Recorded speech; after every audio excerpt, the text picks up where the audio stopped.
जय हिंद दोस्तों, मैं बताने जा रहा हूँ सामाजिक विज्ञान के इम्पोर्टेंट क्वेश्चन। इन क्वेश्चनों को अच्छे से याद कर दीजिए। अगर किसी पाठ को अच्छे से पढ़ते हैं तो ही समझ में आता है पाठ। तो इस वीडियो को भी पूरा देखना, तभी समझ में आएगा। चलो चलते हैं क्वेश्चन की तरफ। तो क्वेश्चन नंबर 1, यूरोप का मरीज किसे कहा जाता था? आपका ऑप्शन है ए तुर्की, B Italy, C England, D France. आपका सही आंसर है ए तुर्की। क्वेश्चन नंबर 2, यंग यूरोप का संस्थापक कौन था? A Mazzini, B Garibaldi, C Victor Emmanuel, D Mussolini. आपका सही आंसर है ए मेजिनी। क्वेश्चन नंबर 3, यूरोपीय सभ्यता का पालना किस देश को कहा जाता है? A Italy, B Rome, C Spain, D यूनान। आपका सही आंसर है डी यूनान। क्वेश्चन नंबर 4, इटली के एकीकरण का मसीहा कहा जाता है? आपका ऑप्शन है ए नेपोलियन बोनापार्ट, बी मेजिनी, सी काबोर, डी गैरिबाल्दी। आपका सही आंसर है बी मेजिनी। क्वेश्चन नंबर 5, यूरोपीय राष्ट्रवाद से प्रभावित होकर किस भारतीय शासक जैकोबिन क्लब की स्थापना की? ए हैदरौली, बी टीपू सुल्तान, सी सफदरजंग, डी शिवाजी। आपका सही आंसर है B Tipu Sultan. Question number 6, France की क्रांति का प्रमुख कारण था? ए प्रजातंत्र शासन, बी निरंकुश शासन, सी गिरफ्तारी पत्र, डी मनसबदारी प्रथा। आपका सही आंसर है बी निरंकुश शासन। क्वेश्चन नंबर 7, मेजिनी का संबंध किस संगठन से था? ए लाल सेना, B Carbonari, C Philiki Hetairia, D Diet. आपका सही आंसर है B Carbonari. Question number 8, France में किस शासक वंश की स्थापना वियना कांग्रेस के द्वारा की गई थी? ए हैब्सबर्ग, बी ओलिया वंश, सी बूढ़े वंश, डी जारशाही। आपका सही आंसर है सी बूढ़े वंश। क्वेश्चन नंबर 9, विलियम प्रथम कहाँ का शासक था? ए इटली, बी प्रशा, सी ऑस्ट्रिया, डी यूनान। आपका सही आंसर है बी प्रशा का। क्वेश्चन नंबर 10, नेपोलियन संहिता किस वर्ष लागू की गई? ए 1789 में, बी 1791 में, सी 1801 में, डी 1804 में।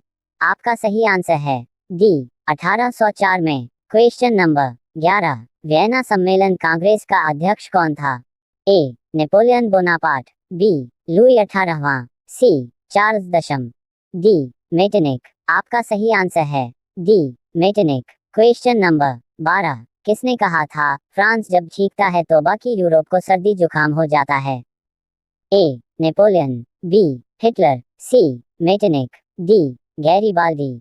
आपका सही आंसर है सी मेटरनिख। क्वेश्चन नंबर 13, किस युद्ध के बाद जर्मनी का एकीकरण हुआ?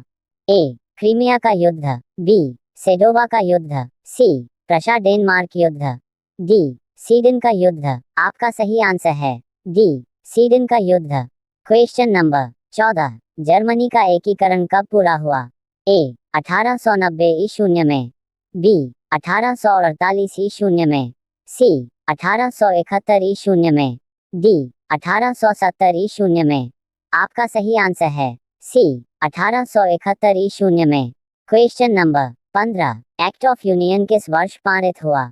ए 1688 में, बी 1707 में, सी 1788 में, डी 1807 में। आपका सही आंसर है बी 1707 में। क्वेश्चन नंबर 16, इटली एवं जर्मनी वर्तमान में किस महादेश के अंतर्गत आते हैं? ए उत्तरी अमेरिका, बी दक्षिण अमेरिका, सी यूरोप, डी पश्चिम एशिया। आपका सही आंसर है सी यूरोप में। क्वेश्चन नंबर 17, 1830 की क्रांति के बाद फ्रांस में किस प्रकार का शासन स्थापित हुआ? ए संघीय शासन व्यवस्था, बी संवैधानिक राजतंत्र, सी निरंकुश राजतंत्र, डी गणराज्य। आपका सही आंसर है बी संवैधानिक राजतंत्र। क्वेश्चन नंबर 18, नेपोलियन ने जर्मनी में किस संघ की स्थापना की?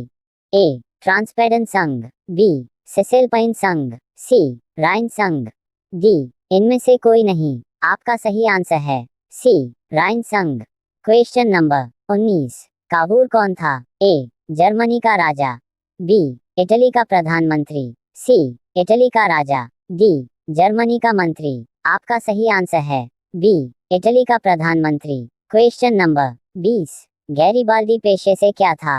ए सिपाही, बी किसान, सी जमींदार, डी नाविक। आपका सही आंसर है डी नाविक। तो आपका बहुत बहुत धन्यवाद। अगर हमारी वीडियो से कुछ फायदा मिला हो तो लाइक और सब्सक्राइब जरूर कर देना नई अपडेट के लिए।